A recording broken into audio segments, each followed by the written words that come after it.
Shri P M Niyas, എന്താണ് യഥാർത്ഥത്തിൽ സംഭവിക്കുന്നത് എന്നുള്ളതാണ്. വലിയ വിജയം നേടി, പക്ഷേ ആ വിജയത്തിൻ്റെ തിളക്കത്തെല്ലാം മങ്ങലേൽക്കുന്ന തരത്തിലല്ലേ കാര്യങ്ങൾ കുറച്ച് ദിവസങ്ങളായി നടക്കുന്നത്. ഇവിടെ മുഖ്യമന്ത്രി ആര് എന്ന് തീരുമാനിച്ചതുപോലും ലീഗാണ് എന്നുള്ളത് കൃത്യമായി തന്നെ അറിയാവുന്ന വസ്തുതയാണ്. ലീഗ് വല്ലാതെ സമ്മർദ്ദം ചെലുത്തുന്നുണ്ട് കോൺഗ്രസിന്മേൽ. അതിൻപടിയാണ് കാര്യങ്ങൾ നീങ്ങുന്നത് എന്നുള്ള വിമർശനം വരികയാണെങ്കിൽ കോൺഗ്രസ് അത് എങ്ങനെ ചെറുക്കും? നോക്കൂ, ഇത് ഐക്യജനാധിപത്യ മുന്നണി എന്ന് പറയുന്നത് ഞങ്ങളൊരു വിവിധ രാഷ്ട്രീയ പാർട്ടികളുടെ ഒരു ഒരു ഒരു ഒരു പ്ലാറ്റ്ഫോമാണ്. ആ പ്ലാറ്റ്ഫോമിൽ കോൺഗ്രസും അതുപോലെ മുസ്ലിം ലീഗും കേരള കോൺഗ്രസും CMPയും ഉൾപ്പെടെയുള്ള RSP ഉൾപ്പെടെയുള്ള നിരവധികളായ കക്ഷികൾ അംഗങ്ങളാണ്. LDFും UDFും തമ്മിലുള്ള വ്യത്യാസം, LDFിൽ വലിയേട്ടനുണ്ട്, UDFിൽ വലിയേട്ടനില്ല.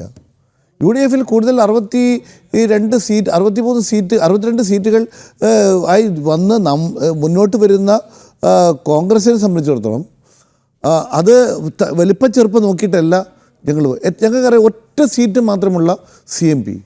ആ CMPയോട് പോലും ഞങ്ങളുടെ CLP ലീഡറെ തിരഞ്ഞെടുക്കുന്നത് സംബന്ധിച്ചുള്ള അല്ലെങ്കിൽ മുഖ്യമന്ത്രിയെ തിരഞ്ഞെടുക്കുന്നതിനെ സംബന്ധിച്ചുള്ള അഭിപ്രായങ്ങൾ ഞങ്ങൾ ചോദിക്കുകയും അവരുടെ അഭിപ്രായങ്ങൾ വിലക്കെടുക്കുകയും ചെയ്തതാണ്, അവരുടെ വിലമതിക്കുകയും ചെയ്തിട്ടുള്ളതാണ്.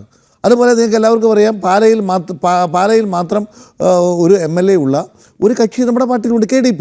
ആ KDPയോട് ഞങ്ങൾ ചോദിച്ചിട്ടുണ്ട്. 22 സീറ്റുകളുള്ള മുസ്ലിം ലീഗിനോട് ചോദിച്ചിട്ടുണ്ട്. ആ ചോദിച്ചുകൊണ്ടാണ് അവർ അഭിപ്രായം പറഞ്ഞത്, അല്ലാതിരുന്നെങ്കിൽ അവർ അഭിപ്രായം പറയുമായിരുന്നില്ല.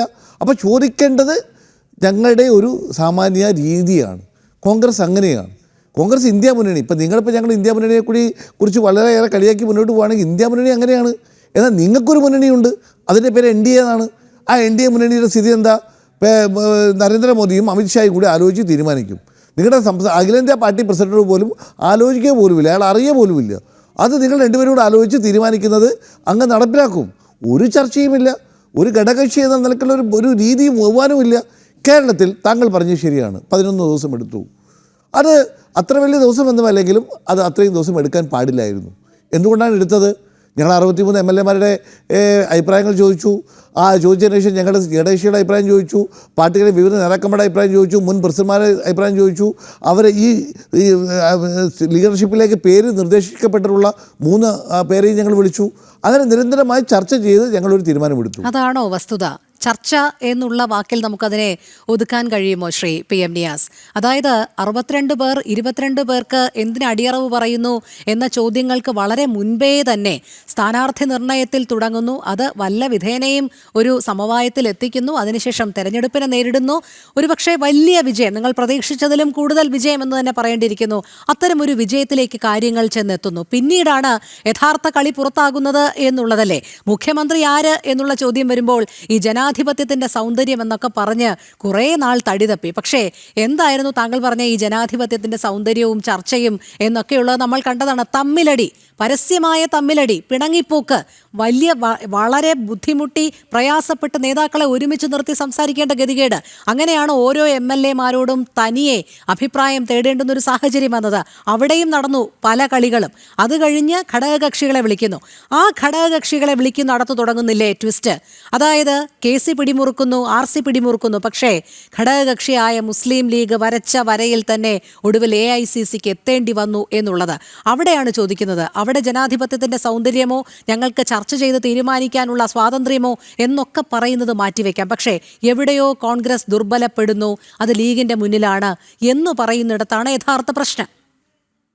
അങ്ങനെ പറയാൻ പറ്റില്ല. ഞാൻ പറഞ്ഞ ഒരു മുന്നണിയാവുമ്പോൾ അത് മുസ്ലിം ലീഗ് ആണെങ്കിലും RSP ആണെങ്കിലും KDP ആണെങ്കിലും CMP ആണെങ്കിലും കേരള കോൺഗ്രസ് ആണെങ്കിലും അവിടെയൊക്കെ അഭിപ്രായങ്ങൾ, അവിടെ പാർട്ടിയുടെ വലിപ്പമോ പാർട്ടിയുടെ നിറമോ പാർട്ടിയുടെ ഉള്ള ആളുകളുടെ മതമോ നോക്കിയല്ല ഞങ്ങൾ അഭിപ്രായം പറയുന്നത്. ഞങ്ങളുടെ അഭിപ്രായം ചോദിക്കേണ്ട കാര്യമില്ലല്ലോ. താങ്കളുടെ അഭിപ്രായത്തിലാണെങ്കിൽ BJPയുടെ ഒരു സ്റ്റൈലിൽ പോവുകയാണെങ്കിൽ അങ്ങോട്ട് മുന്നോട്ട് പോയാൽ മതി. അപ്പോൾ താങ്കൾക്കറിയാമല്ലോ, താങ്കളുടെ ഇന്ത്യ രാജ്യം ഭരിക്കുന്ന BJP ബീഹാറിൽ എത്ര ദിവസം എടുത്തു? ഒരു മുന്നണിയായിരുന്നു. ആ ദിവസങ്ങൾ ചർച്ച ചെയ്തെടുത്താണ് മുന്നോട്ട് പോയത്.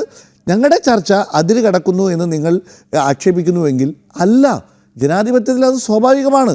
ഞാനൊരു സ്ഥാനാർത്ഥിയാണ് ഒരു ഇന്ന വിഷയത്തിലേക്ക്.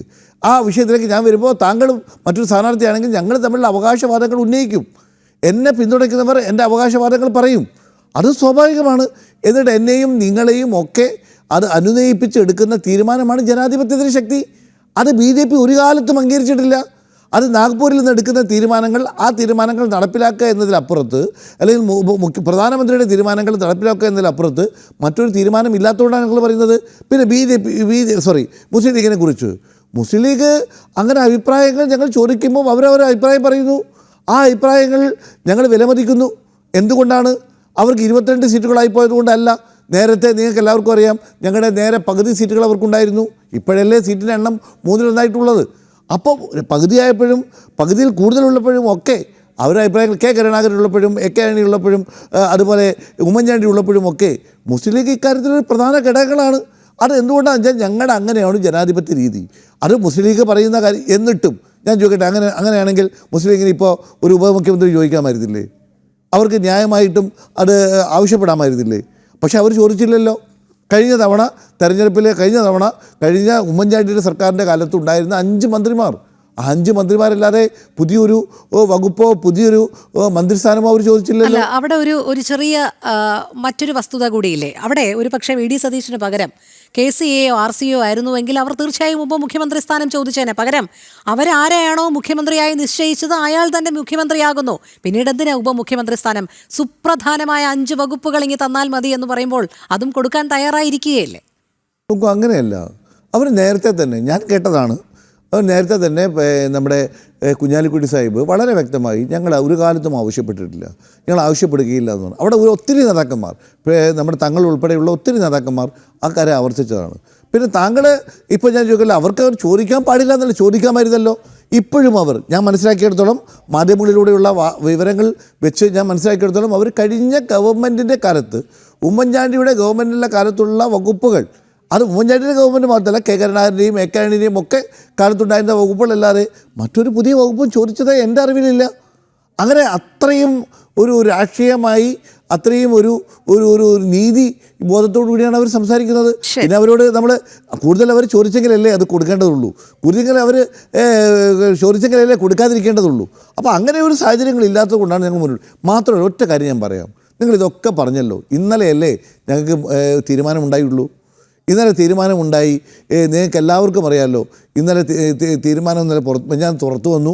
ഇന്നലെയല്ലേ നമ്മൾ പിന്നെ ഘടകകക്ഷിയുമായി ബന്ധപ്പെട്ട് മന്ത്രിമാരുടെ എണ്ണത്തെക്കുറിച്ചും വകുപ്പുകളെക്കുറിച്ചും ചർച്ച ചെയ്തിട്ടുള്ളൂ. നാളെ ഉച്ചയ്ക്ക് ഞങ്ങൾ ഘടകകക്ഷികളുടെ മന്ത്രിമാരുടെ എണ്ണവും അവരുടെ ആളുകളുടെ പേരും അതേപോലെ വകുപ്പുകളും ഒക്കെ തീരുമാനിച്ച് ഞങ്ങൾ ഗവർണർക്ക് കൊടുക്കുകയല്ലേ. അപ്പോൾ 24 മണിക്കൂർ കൊണ്ടോ 48 മണിക്കൂർ കൊണ്ടോ ഞങ്ങൾ ഇത്രയും വലിയ ജനാധിപത്യ ഒരു പ്ലാറ്റ്ഫോം, ഒരു മുന്നണി പ്ലാറ്റ്ഫോമിൽ ഈ പ്രശ്നങ്ങളൊക്കെ പരിഹരിക്കുന്നത്, അതെന്തുകൊണ്ട് അതിൻ്റെ ഒരു പോസിറ്റിവിറ്റി നിങ്ങൾ കാണുന്നില്ല? അതെന്താ കാണാത്തത്? ശരി, പക്ഷേ ഇന്നലെ മുതൽ KCയും RCയും സതീശനും ഒക്കെ പലരുടെയും വീടുകൾ തോറും ഇങ്ങനെ ഓടുന്ന കാഴ്ചയാണ് നമ്മൾ കണ്ടത്. പിന്നെ മറ്റൊരു കാര്യം പറഞ്ഞു താങ്കൾ, നേരത്തെ ഭരിച്ചുകൊണ്ടിരുന്ന വകുപ്പുകൾ തന്നെയല്ലേ എന്ന്.